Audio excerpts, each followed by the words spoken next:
얼마 전에 우연하게도 이 채널에 올라온 학교 폭력과 관련된 사연을 듣게 되었어요. 그리고 자연스럽게 제가 겪었던 어찌 보면 영화 같은 일도 떠올랐습니다. 저는 사실 한때 인과응보라는 말을 그리 믿지 않는 편이었어요. 제 직업이 변호사다 보니 이런저런 사건을 맡으면서 부조리한 일들을 많이 경험했거든요. 그리고 불우한 어린 시절을 보내면서 착한 사람에게 항상 행복하고 좋은 일만 생기지 않고 불행한 일만 계속 생기기도 한다는 사실을 뼈저리게 느끼며 살아왔습니다. 하지만 일련의 사건을 통해 지금은 죄를 지은 사람은 어떻게든 벌을 받게 된다고 믿으려고 해요. 제가 이렇게 변하기까지는 오랜 세월과 우연들이 겹쳐서 이루어지게 되었네요. 학교 폭력은 예전이나 지금이나 변함이 없습니다. 방법이 더 교묘하고 악랄이기도 했고요. 그리고 나쁜 놈들은 하나만 하는 게 아니더라고요. 서론이 조금 길었네요.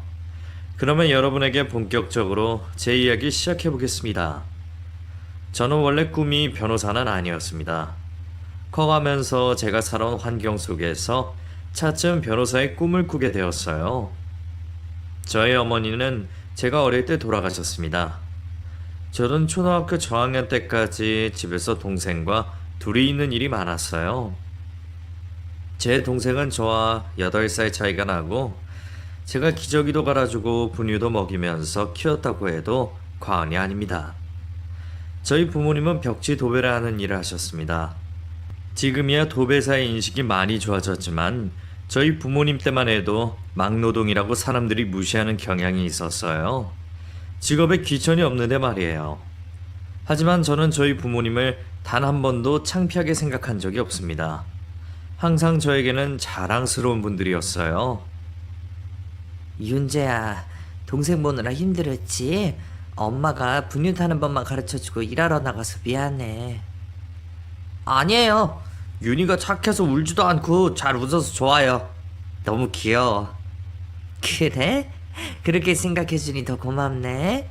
엄마 아빠가 일할 때마다 우리 윤재가 동생 잘 봐줘서 너무 대견하고 안심이 되는 거 알지? 조금만 참으면 엄마가 우리 윤재 호강시켜줄게.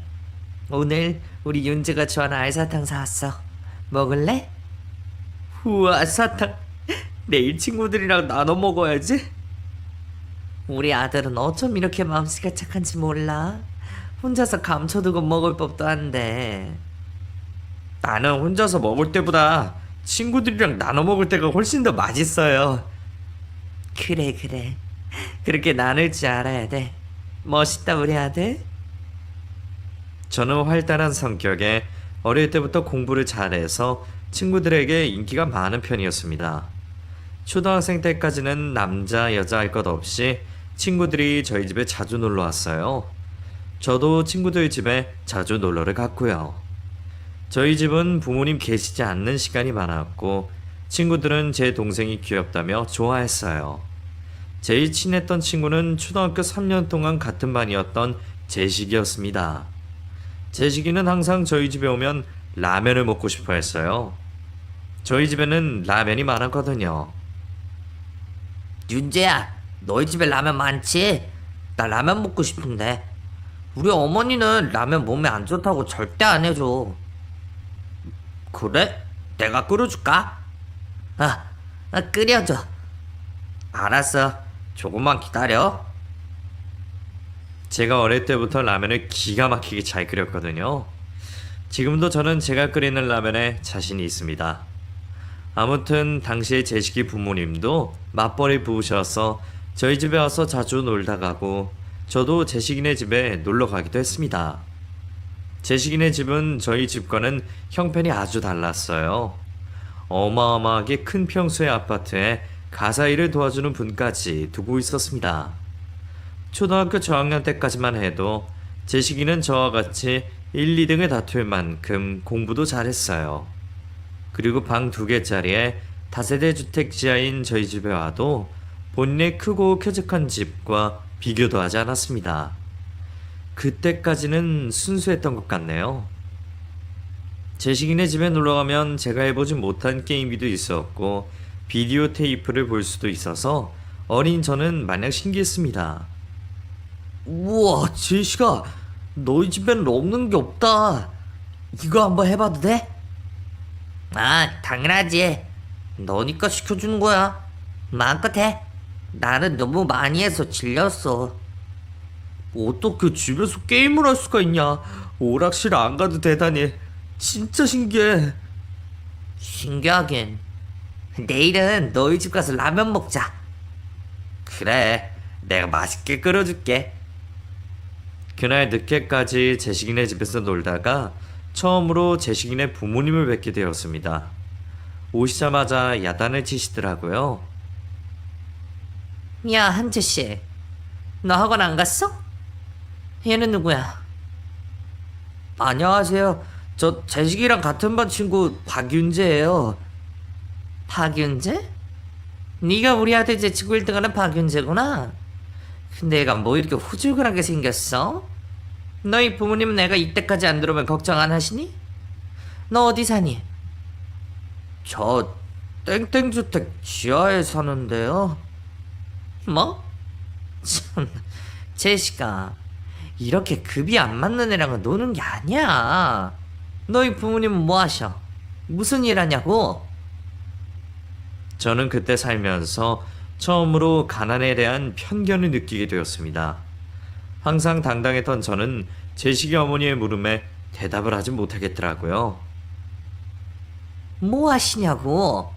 하긴 그런 구질구질한 데서 사는데 물어보나 많았지. 너 얼른 집에 가라. 제식이 넌 오늘 혼날 각오해. 그 말에 제식이가 울면서 말했습니다. 엄마 왜 그래? 제시가 가지마. 제식이 부모님은 제식이에게 매를 들은 모양이었어요. 크기별로 다양한 회초리들을 주르륵 가지고 와서 하나를 고르라고 하더라고요.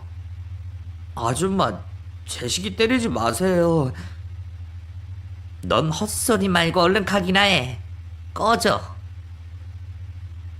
저더러 빨리 집으로 가라고 소리를 질렀어요. 그래서 저는 하는 수 없이 그 집을 빠져나와야 했습니다. 그리고 그날 이후로 제식이와는 대면대면한 사이가 되었어요. 그때가 제가 초등학교 4학년 겨울방학을 앞두고 있었을 때였습니다. 겨울방학 이후 5학년 때부터는 제식이와 저는 다른 반으로 갈라져서 서로 복도에서 마주쳐도 본체 많지 않은 사이가 되었어요. 저도 제식이 부모님을 만난 이후로 어린 마음에 상처를 받아서 그 후로 제식이를 보면 모르는 채 하게 되었습니다. 초등학교 때는 제가 공부를 잘하고 운동도 잘하는 편이라서 인기가 좋았어요. 그런데 제식이가 틀어진 이후로 저희 부모님과 관련된 안 좋은 소문이 돌기 시작했습니다. 여느 때와 다름없이 도시락을 꺼내서 친구들과 밥을 먹고 있었어요. 부모님이 지방으로 도배를 하러 가시면 어머니가 도시락을 싸주지 못하실 때가 많았거든요. 저는 지어놓고 가신 밥에 밥을 푸고 계란 후라이를 직접 해서 밥 위에 얹어갈 때가 많았습니다. 그런데 제 밥을 보고 같은 반 친구 중 한 명이 비웃었어요. 그리고 말했습니다. 제식이 부모님 누가 딴데? 그리고 제식이 어머니 도망갔대? 아빠가 때려서. 야, 그래서 너 맨날 어머니가 밥 안 싸주는 거지? 반찬도 없고 이게 뭐냐? 너랑 밥 먹기 싫어. 그런 유언비어가 왜 퍼지게 된 건지 저는 너무 화가 났습니다. 우리 부모님 이혼 안 했어. 어머니 도망 안 갔다고. 너 그런 소문 누구한테 들었어? 그런 거짓말 누가 있냐고. 재식이가 그러던데 너희 엄마 아빠 아주 질 나쁜 사람들이라고. 너희 집은 완전 거지 같다고. 나랑 놀지 말라던데? 뭐라고? 재식이가 그랬다고? 정말이야? 저는 씩씩대며 밥도 다 먹지 않고 제식이를 찾으러 다녔습니다. 제식이는 같은 반 친구들과 축구를 하고 있었어요. 저는 운동장 한가운데에 가서 제식이에게 말했습니다. 야, 한재씨, 너 헛소문 퍼뜨리고 다니지 마. 얘 뭘 하냐? 뭔 소리야? 네가 우리 어머니 도망갔다고 헛소문 퍼뜨린다며. 다 들었어. 맞잖아. 너희 집 겁나 가난하고 그지 같잖아. 너희 부모님도 그지, 너도 그지, 응? 동생도 그지. 얄미운 표정을 지으며 그렇게 말을 하는데 저는 참을 수가 없었습니다. 그러면 안 되는 줄 알면서도 제 몸이 먼저 반응했어요. 정신을 차리고 보니 그 자식은 코에 피를 흘리며 울고 있었습니다. 저는 결국 교무실로 끌려갔어요. 저를 특히 아껴주던 담임 선생님도 그때만은 제 편을 들어주지 않으셨습니다. 윤재야, 어떤 경우도 폭력은 안 된다. 네가 잘못한 거야. 얼른 사과해. 그 말에 저도 동의해서 제식이에게 사과를 했습니다. 많이 아팠지? 미안해. 너 우리 부모님한테 다 이럴 거야. 선생님, 저희 어머니한테 전화하게 해주세요. 제식이 놈이 그렇게 말했고 선생님들끼리 전화를 해야 한다 말아야 한다 난리가 났습니다. 그리고 결국 전화를 걸어서 득달같이 제식이 어머니가 학교로 왔어요. 저희 어머니도 도배를 하다 마시고 오시며 얼굴에 도배풀이 다 묻은 채로 학교로 오셨습니다. 화려한 장신구를 하고 고급 옷을 입은 제식이 어머니와 한눈에 봐도 비교가 되더라고요. 이거 봐, 이거 봐. 내가 이럴 줄 알았다니까? 애가 공부만 잘하면 뭐해? 그지 같은 집구석에서 뭘 배웠겠냐고? 학원 꼬락서니 좀 봐라. 아이고. 제식이 어머니가 저희 어머니에게 눈을 부라리며 소리를 질렀습니다. 저희 어머니는 그렇게 막말을 하는 제식이 어머니 앞에서 한치의 물러섬도 없으셨어요. 제식이 어머니, 애들 앞에서 그게 무슨 편견에 찬 소리입니까? 저는 제일 자랑스럽게 생각합니다. 그리고 윤재야, 제식이한테 사과해. 제식아, 아까도 말했지만 때린 건 정말 미안해. 하지만 너도 헛소문 낸 거 사과해줘.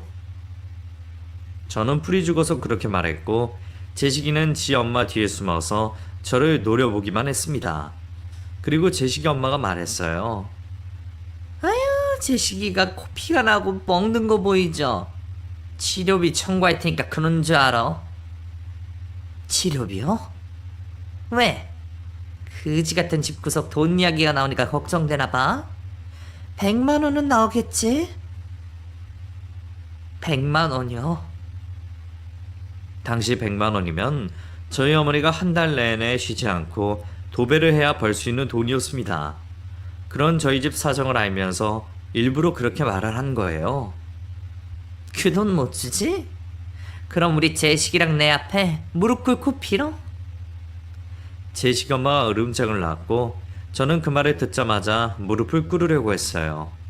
그런데 저희 어머니께서 저를 이렇게 세우셨습니다. 병원에 가서 치료받고 청구서 나오면 주세요. 나온 만큼 돈 드릴 테니까. 선생님들, 시끄럽게 해서 죄송합니다. 저희는 이만 가볼게요. 윤재야, 가자. 저는 저희 어머니의 그런 당당한 태도에 깊은 저는 감동을 받았습니다. 주눅 들었던 제 마음도 말끔히 사라지는 기분이었어요. 집으로 돌아가며 저는 신이 나서 말했습니다. 엄마, 우리 엄마 진짜 멋있어. 엄마가 최고예요. 제식아, 돈이 세상에서 전부가 아니야. 제식이 엄마가 하는 말 마음에 담아두지 말자. 그리고 아무리 이상한 헛소문을 퍼뜨리고 다녀도 폭력은 절대 안 돼. 알았지? 알겠어요. 이젠 무슨 일이 있어도 절대 누구도 안 때릴 거예요. 그래. 엄마는 우리 윤재 믿어. 그날 이후로 저는 정말 한 번도 폭력을 쓴 적이 없습니다. 제식이는 그 일이 있고 나서 얼마 후에 저에게 병원비 청구서를 내밀었습니다. 야, 이거 우리 엄마가 너한테 주래. 70만 원 나왔어. 이틀 내로 받아오라고 했어. 이거 줄 돈은 있냐? 70만 원? 그렇게 많이 나왔다고? 보면 알 거 아냐. 어떻게든 받아오라고 했어. 그지들 같은 게. 치. 제식이 놈은 그렇게 말하며 제 얼굴에 침을 뱉고 사라졌어요. 너무 굴욕적이었습니다. 그리고 그 진료비를 저희 부모님에게 드리기도 죄송스러웠어요. 그날 하교를 하고 집으로 돌아가서 밤새 일을 하고 쉬고 계시던 어머니에게 제식이가 준 병원 진료비를 우물쭈물 드렸습니다. 엄마, 이거 내일 모레까지 가져오래요. 죄송해요. 괜찮아. 내일 모레? 내일 엄마랑 아빠랑 지방에 도배하러 갈 거야. 모아놓은 돈이랑 그날 받은 일당하고 하면 그거 주고도 남아. 아무 걱정하지 마. 알았지? 네. 엄마 아빠 내일 새벽에 나가. 윤희는 유아원 보내고 갈 거야. 학교 갔다 오면 밥 잘 챙겨 먹고 있어. 내일 밤에 올 거야. 그게 어머니와의 마지막 대화였습니다. 그 다음날 새벽에 저희 부모님은 작은 소형차를 몰고 고속도로에 들어섰다가 사고를 당하셨어요. 어머니는 그 자리에서 바로 즉사를 하셨고 아버지는 다리 한쪽이 무릎 아래로 절단해야 했습니다. 아버지가 입원을 하고 계셔서 저희 어머니는 장례식도 제대로 치르지 못했습니다. 저는 모든 상황이 비현실적으로 느껴져서 눈물도 나오지 않았어요. 그렇게 일주일간 학교를 못 가다가 오랜만에 학교에 갔는데 그 전과는 전혀 다른 시선이 느껴졌습니다. 그리고 제식이 그놈이 득달같이 저를 찾아와서 말했어요. 야, 돈 내놔. 우리 엄마가 이자까지 쳐서 100만 원으로 받아오래. 그 말을 듣고 저는 정말 악마가 따로 없다는 생각이 들었습니다.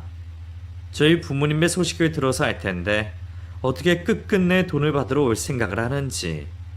그제서야 저희 부모님이 그렇게 사고를 당한 것도 제 탓인 것만 같아서 저는 참아왔던 울음이 한방 터졌어요. 저는 정말 서럽게 엉엉 소리를 내며 울었습니다. 그러자 제식이 놈과 그의 친구들이 저를 보며 놀려댔어요. 원래 그런 야비한 놈들은 약한 모습을 보이면 더 미쳐 날뛰기 마련입니다. 야, 이 새끼 우는 거 봐. 돈 없어서 우냐? 네 엄마 뒤져서 울어? 니네 아빠 다리 병신 됐다며. 어쩌냐, 불쌍해서. 아이고, 우리 윤재 우는 거 좀 봐. 그런 소리들이 제 귀에 들려왔지만 저는 울음을 멈출 수가 없었습니다. 그리고 그 자식이 말했어요. 윤재야, 걱정 마. 우리 엄마가 돈 받아오지 말래. 니네 집 이야기 듣고 애공 낀 다음에 더러워서 돈 안 받는다고 하더라. 뚝 그쳐, 뚝. 울지 마. 아휴, 거지 새끼들이란. 그 말에 옆에 있던 친구들이 왁자지껄 웃기 시작했습니다. 저는 수치스럽고 어머니가 그립고 죄송스럽고 또 한편으로는 돈을 갚아도 되지 않는다는 사실에 안도했어요. 그런 복잡한 심경 속에서 저는 어떻게든 살아남아야겠다고 마음 깊숙한 곳에서 다짐했습니다.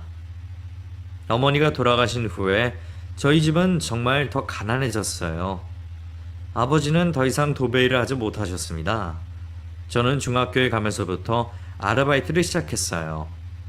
저희 집 사정을 알던 이웃분들은 제가 공부를 잘하는 걸 알고 계셔서 저에게 과외를 해보지 않겠냐고 제안하셨어요. 초등학교 학생들 수학을 가르쳐주게 되었습니다. 아버지는 점점 기운을 차리시고 동생을 유치원에 보낸 후에 목발을 짚고 용접 일을 배우러 다니셨어요. 중학교 때부터 저는 삶의 무게에 허덕였습니다. 그 와중에 제식이 놈은 저와 같은 중학교를 다니며 완전히 삐뚤어지기 시작했어요. 초등학생 때까지만 해도 저와 1, 2등을 다툴 만큼 공부를 잘했는데 중학교 때부터 완전히 나버린 모양이었어요. 저는 그놈의 눈에 띄지 않으려고 노력했어요. 정말 죽은 듯이 학교를 다녔습니다. 그렇게 중간고사를 치르고 난 후에 제식이는 저희 반에 찾아와서 저를 불러냈습니다. 자기가 어울리던 질 나쁜 놈들과 함께 저를 학교 옥상으로 끌고 갔어요. 박윤재, 너 왜 나 아는 척 안 하냐? 우리가 서로 아는 체 할 사이는 아니잖아. 나 바빠서 갈게. 그렇게 담담하게 말하고 그 자리를 벗어나려는데 한 놈이 제 발을 걸어서 저는 웃음 모양새로 넘어져 버렸습니다. 그러자 제식이 그 자식이 일부러 웃음을 짜내며 저에게 말했어요. 너도 네 아빠처럼 다리 병신 됐냐? 왜 제대로 거출 못해? 너 전교 1등 했더라. 이 새끼는 하여튼 재수없는 짓은 골라서 한다니까. 그 말에 제가 제식이 노려봤습니다. 뭘 봐, 이 개새끼야. 저는 지지 않고 말했어요. 왜? 제식이 너 어제 네 엄마한테 회초리로 또 맞았냐? 그래서 나한테 화풀이 하는 거야? 제가 그렇게 말하자 제식이 그 자식은 모래주머니에 칼로 찢더니 그걸 그대로 제 얼굴에 집어 던졌습니다. 한동안 앞이 보이지 않을 만큼 눈이 따가웠어요. 그리고 그놈들의 손에 저는 흠씬 두들겨 맞았습니다. 제 예상대로 제식이는 그 전날 초등학생 때 제가 봤던 것처럼 부모님에게 회초리로 잔뜩 두들겨 맞은 모양이었어요. 그러니 그렇게 예민하게 반응을 했겠죠. 그날 이후로 저는 제식이 놈의 화풀이 대상이 되었어요. 거의 샌드백이나 다름이 없었습니다. 저는 그놈이 때리면 그냥 덜 맞기 위해 몸을 움츠리고만 있었습니다. 은연중에 저희 어머니가 돌아가신 게 제식이 그놈과의 다툼으로 학교에 어머니가 오셔서라는 생각이 들었어요. 그래서 또 문제가 생기면 우리 가족에게 나쁜 일이 생길 것만 같았습니다. 제식이와 그 패거리들은 저에게 쌍욕을 해대며 보이지 않는 곳을 공략해서 저를 때렸습니다. 저는 비명도 지르지 않았어요. 그저 시간이 지나가기만을 바랬습니다. 어쩔 때는 레슬링을 한다며 제 목을 조른 적도 있어요. 야, 제식아, 어제 너네 집에서 본 레슬링 비디오 이 자식한테 써먹어보자. 그럴까? 헤드락 한번 걸어볼까? 그렇게 팔로 제 목을 감싸고 짓누르는 바람에 기절한 적도 몇 번 있었네요. 기절을 했다가 깨어나며 제식이 무리가 끔찍하게 웃고 있는 소리를 들어야 했습니다. 그리고 웃다가 정색을 하고 말했어요. 근데 이 새끼는 반응이 없어, 재미없게. 야, 너 말은 할 줄 아냐? 벙어리 됐어? 너도 병신 된 거야? 그에 비해 그 자식이네. 그런 말을 들어도 저는 아무런 반응을 하지 않았습니다. 그러자 점점 저를 괴롭히는 횟수가 줄어들더라고요. 재미가 없었던 모양이에요. 그리고 다른 놈을 희생양으로 삼아서 괴롭히기 시작했습니다.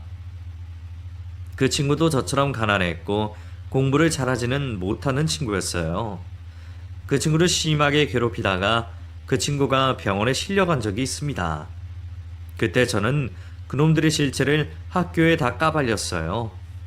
그 친구만 당한 게 아니라는 걸 선생님들께 말했지만 아무 소용이 없었습니다.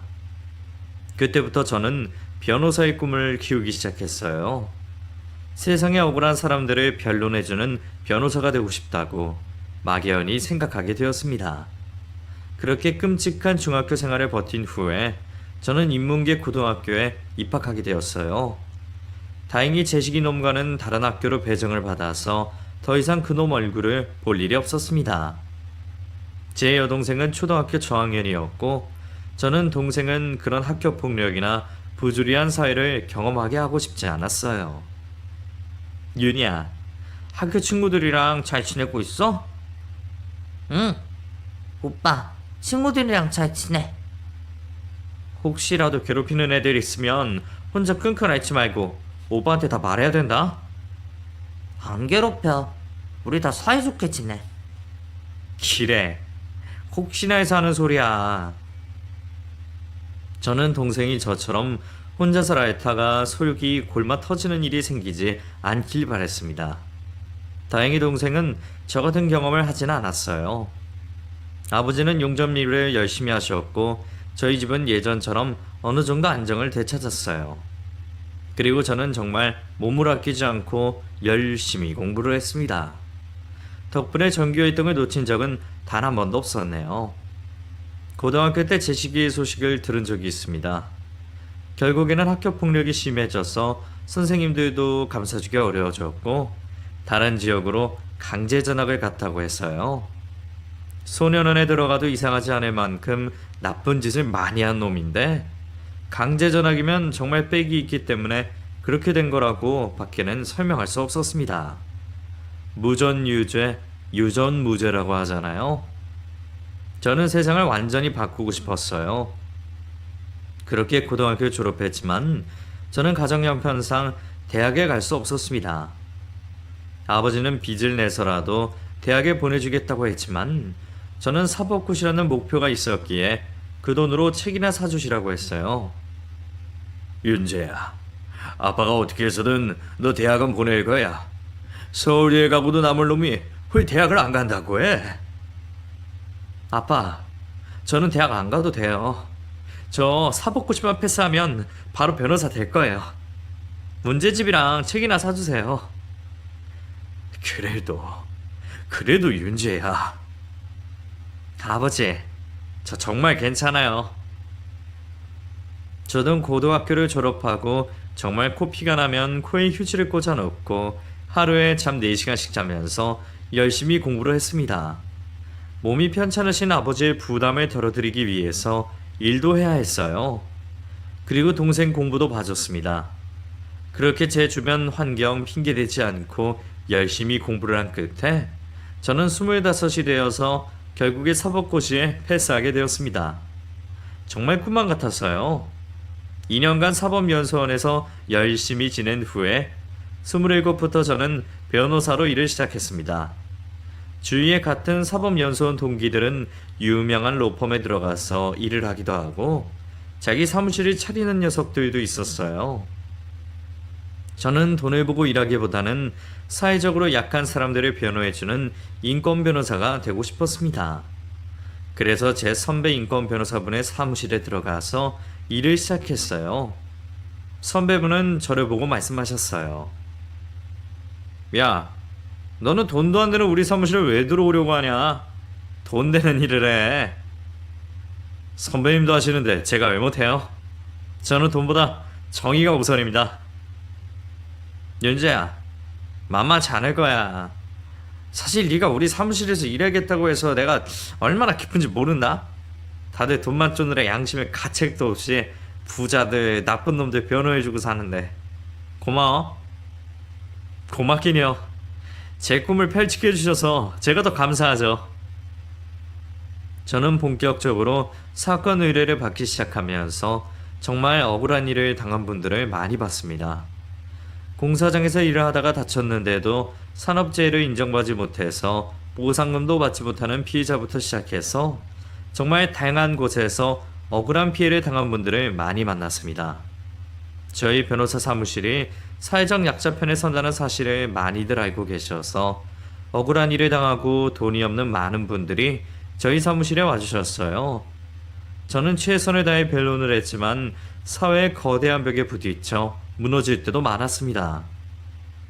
저를 믿고 사건을 맡겨준 분들에게 그럴 때마다 너무 죄송했어요. 그래도 그분들은 끝까지 싸워준 저를 위로해 주셨습니다.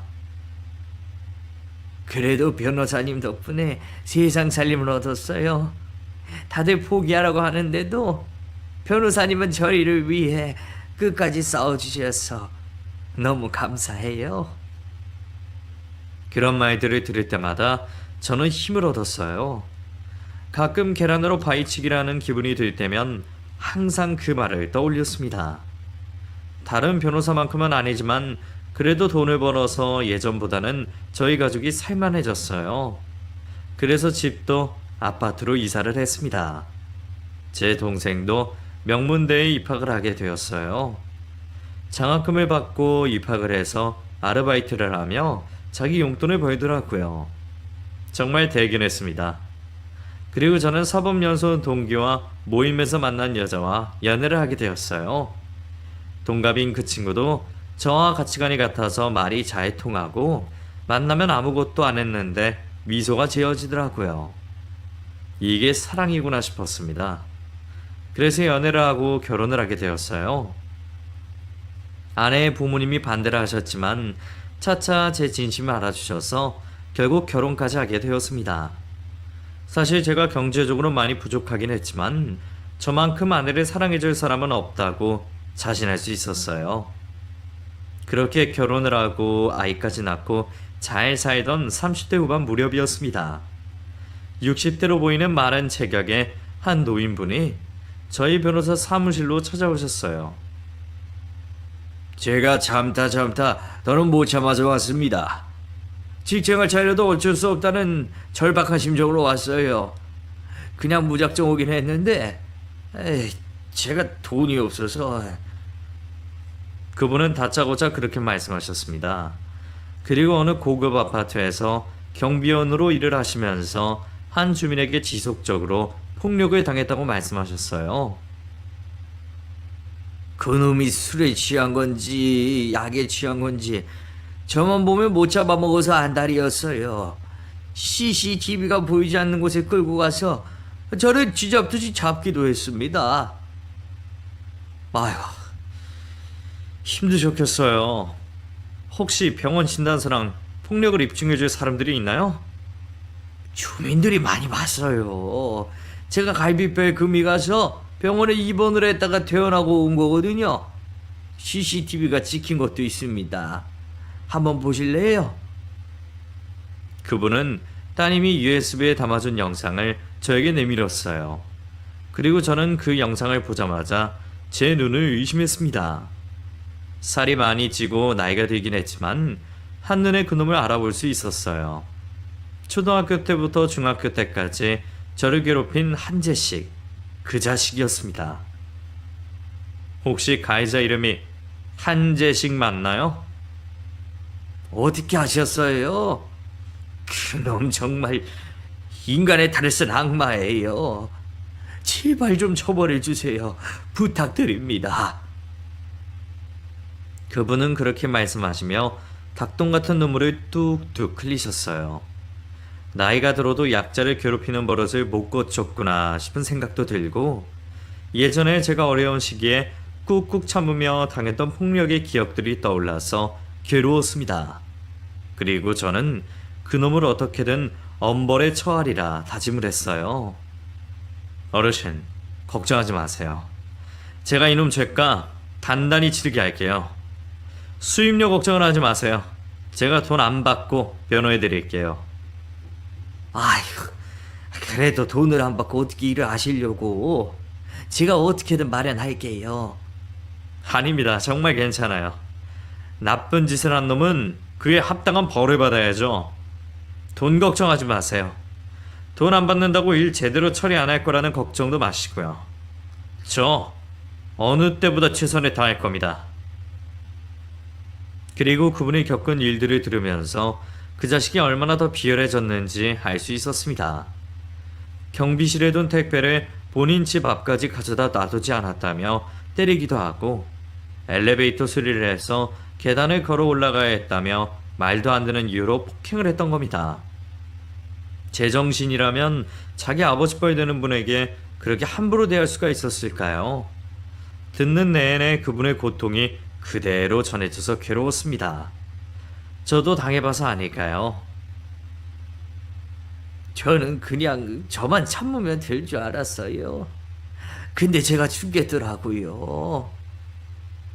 그 어르신은 어린 날의 저처럼 더 큰 피해를 당할까봐 끝까지 참으셨다고 했어요. 하지만 스스로 목숨을 끊을 생각까지 들 정도로 괴로워지시자 지푸라기라도 잡는 심정으로 저를 찾아올 결심을 했다고 하셨습니다. 인터넷 뉴스에서 박윤재 변호사님이 인권 변호사라고 실린 걸 본 적이 있어요. 그래서 찾아왔어요. 정말 죽기 전에 찾아온 거예요. 잘하셨어요, 어르신. 정말 잘하셨어요. 앞으로는 그런 생각 마시고 저만 믿으세요. 고마워요. 어르신은 그놈에 대해 더 말씀을 해주셨습니다. 뭔가에 항상 취해서 비틀대거나 미친놈처럼 웃기도 하고 제정신이 아니었다고 했어요. 그 자식은 이미 경찰서에 수감된 상태였습니다. 알고 보니 마약에 취해서 동네 주민들의 차 사이드 미러를 다 부수고 다녔더라고요. 저는 그날 이후로 그 아파트에 찾아갔어요. 그리고 수소문을 하니 주민들도 그 자식의 행패에 피해를 입었고 경비원분을 위해 탄원서를 써주겠다고 말했습니다. 또한 마약 밀수에 투약까지 했다고 하더라고요. 하여튼 제정신이 아닌 놈이었습니다. 망가질 대로 망가진 그 자식의 면상을 앞에서 볼 생각에 저는 더 열심히 증거를 모으고 재판 준비를 했습니다. 살면서 어릴 때의 기억을 잊었다고 생각했는데 재판을 준비하면서 제 고통스러웠던 어린 시절의 기억이 고스란히 느껴져서 괴롭더라고요. 그리고 첫 번째 공판에서 결국 그놈의 얼굴을 마주하게 되었네요. 제가 피해자분 옆에 서 있는 모습을 보고 수감복을 입고 나타나는 그 자식의 눈이 휘둥그레졌습니다. 저를 보자마자 재판장이란 사실을 잊은 건지 제 이름을 크게 외쳤어요. 야, 윤재야. 너 박윤재 맞지? 어떻게 여기서 만나냐? 윤재야, 너 억울해. 그렇게 비굴하게 말하고 있는 그 자식을 보며 저는 피식 웃음이 나왔습니다. 제가 원고인의 변호사인 것도 모를 정도로 나사가 빠졌구나 싶었습니다. 그리고 판사님이 제지하셨어요. 피고인 정숙하세요. 원고 변론 시작하십시오. 저는 제식이 그놈이 피해자인 경비원분에게 마약 밀수 전에도 비일비재하게 폭력을 행사한 증거를 들이밀었습니다. 그리고 입주민이 작성한 탄원서와 병원 진단서 등 그 나쁜 자식이 한 비열한 짓을 다 증거로 제출하고 열심히 피해자분을 변론해 드렸습니다. 재판장에서 사적인 감정이 들어가지 않고 최대한 이성적으로 해야 했지만 저는 변론을 하는 내내 아무것도 할 수 없이 당하기만 해야 했던 어린 날의 저를 위해서도 변론한다는 생각이 들었습니다. 이유 없이 두들겨 맞고 폭언을 들어야 했던 어린 날의 제가 떠올랐습니다. 몇 번씩 감정이 울컥 치밀어 올랐지만 차분해지려고 애를 썼어요. 그리고 1심 재판 결과 그 자식은 폭력 등의 혐의로 징역 2년과 마약류 관리법 위반으로 징역 5년형을 선고받았습니다. 형을 받고 재판이 끝나고 재판장을 나가면서 난동을 부렸어요. 5년이라니. 내가 뭘 잘못했다고? 5년이나 나. 야, 박윤재. 네가 무슨 수 쓴 거지? 너 나 복수하려고 그러는 거지? 저는 그 자식 옆으로 조용히 다가가서 말했습니다. 무식한 새끼. 너는 5년만 받은 걸 감사하게 생각해. 항소할 거지? 해라. 그럼 너 그 추악한 민낯 다 파헤쳐서 형량 훨씬 더 많이 받게 해줄게. 알았지? 꼭 해. 항소 꼭 해. 저는 그렇게 윽박을 질렀고 그 자식은 본인과 저의 위치를 그제서야 파악했는지 무릎을 꿇고 빌기 시작했습니다. 윤재야, 미안해. 어릴 때 내가 너 못살게 군 거 두고두고 후회하고 있었어? 나 진짜 억울해, 윤재야. 네가 내 사건 맡아주면 안 돼? 네가 해줘라. 제발. 수익은 엄마한테 줄게. 네가 부르는 대로 다 줄게. 재판장에는 제식이 그놈 어머니도 와 있었어요. 너 제식이 맞지? 우리 집에도 놀러 오고 그랬잖아. 응? 제식이 너 그렇게 공부 열심히 하더니 결국 변호사가 되었구나. 우리 제식이 좀 살려줘. 제가 어떻게 살려드립니까? 아주머니도 아들을 아주 훌륭하게 키우셨네요. 매로 다스리시더니 크고 나서는 그렇게 못하셨나봐요. 제 말에 제식이 어머니는 얼굴이 울그락불그락 하시더니 제식이와 똑같이 저에게 빌기 시작했어요. 너 유능한 변호사 된 거 정말 축하하고, 내가 잘못한 거 있으면 이제라도 다 사죄할게. 우리 제식이 형량 좀 줄여주라. 네가 변호 좀 해줘. 어떻게 안 되겠니?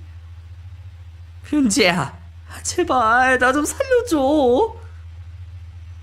두 사람의 말을 듣고 저는 정말로 입 밖으로 웃음이 터져 나왔어요.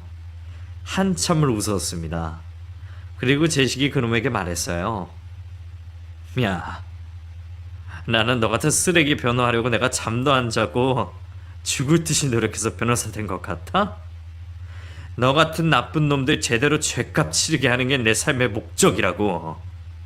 어떻게 이렇게 만나게 되냐? 참, 세상 길 한치 앞을 모르는 거다, 그치? 제식아, 인생을 그러게 똑바로 살았어야지. 그러게 왜 이렇게 막 살았어? 여기서 만나서 내가 얼마나 반가운 줄 모르지. 아무튼 너답지 않게 이렇게 무릎 꿇고 빌지 말고 항소 꼭 하고 다음 재판에서 만나자. 구치소 생활은 할만하니?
제 말에 그 자식은 눈물을 쏟아냈습니다. 후회받자 늦어도 한참 늦은 뒤였죠. 울며 불며 발악을 해대는 그놈을 뒤로하고 저는 법원에 빠져나왔어요. 100년 묵은 체증이 내려앉는 기분이었습니다. 저에게 의뢰를 한 경비원 어르신은 저에게 감사 인사를 하셨어요. 고마워요. 우리 변호사님 아니었으면 내가 포기하고 그냥 죽어버렸을지도 모르는데 정말 고마워요. 어르신 고맙긴요. 제가 더 감사해요. 저 자식 항소 분명히 할 거예요. 우리 더 기운내요. 지치지 마세요.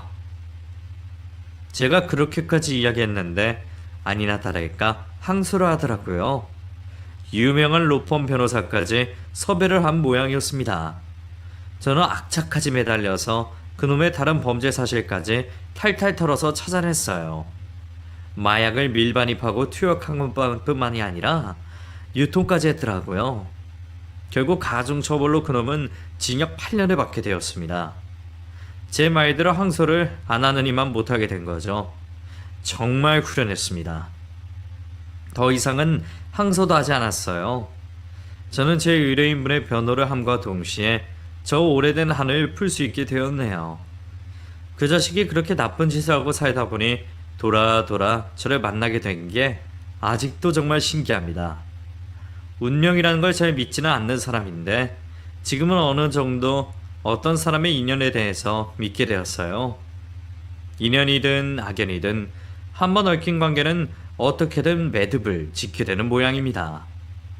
당시 경비원분은 다시 일터로 돌아가서 일을 하셨어요. 요즘도 경비원을 노예처럼 생각하며 갑질을 하는 인성이 파탄난 사람들이 많더라고요.